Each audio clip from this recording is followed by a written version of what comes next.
পাকিস্তান আফগানিস্তানে বিমান হামলা করলো কেন? দেখেন, আফগানিস্তান আর পাকিস্তানের সম্পর্ক কোনো দিনই ভালো ছিল না। তবে বর্তমানে যে সংকটটা চলতেছে সেটা হচ্ছে আফগানিস্তানে যখন তালেবানরা ক্ষমতায় আসলো তখন থেকেই টিটিপি বা তেহরিক-ই তালেবান পাকিস্তান নামের একটা গ্রুপ পাকিস্তানের সীমান্তবর্তী এলাকায় হামলা বাড়ানো শুরু করে। টিটিপি মূলত পাকিস্তানেরই একটা সংগঠন, কিন্তু তারা পাকিস্তানেই হামলা চালায়। তাদের টার্গেট হলো পাকিস্তানের শরিয়া শাসন কায়েম করা।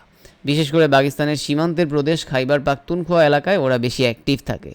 টিটিপির মেম্বাররা আসলে পাকিস্তান আর আফগানিস্তান দুই দেশের সীমান্ত এলাকাতেই থাকে। তবে 2021 সালে আফগানিস্তানে তালেবানরা ক্ষমতায় আসার পর টিটিপির পাওয়ার অনেকটা বেড়ে গেছে। ওই সময়টাতে টিটিপির অনেক মেম্বার পাকিস্তান থেকে আফগানিস্তানে আশ্রয় নিছে। যেহেতু তালেবান সরকার আর টিটিপির মতাদর্শ প্রায় একই, তাই আফগানিস্তানে বসে ট্রেনিং নেওয়া বা নিজেদেরকে গুছিয়ে নেওয়া ওদের জন্য খুব ইজি হয়ে গেছে।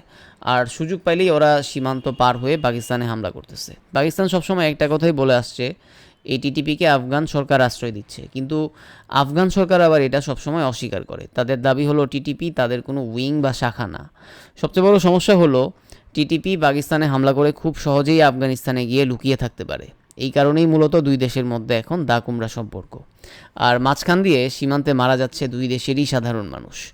পাকিস্তান সরকার এই আশ্রয় বন্ধ করার জন্য তালেবানের সাথে অনেকবার মিটিং করছে, কিন্তু কোনো কিছুতেই কাজ হয় নাই। সো এবার যেটা হইল, পাকিস্তান সরাসরি আফগানিস্তানের ভিতরে বিমান হামলা চালাইলো। পাকিস্তানের দাবি তাদের কাছে একদম স্পেসিফিক তথ্য আছে কোথায় টিটিপির সদস্যরা অবস্থান করে, আর সেই তথ্যের ভিত্তিতেই তারা এই হামলাটা চালাইছে। কিন্তু মারা গেল প্রচুর বেসামরিক মানুষ।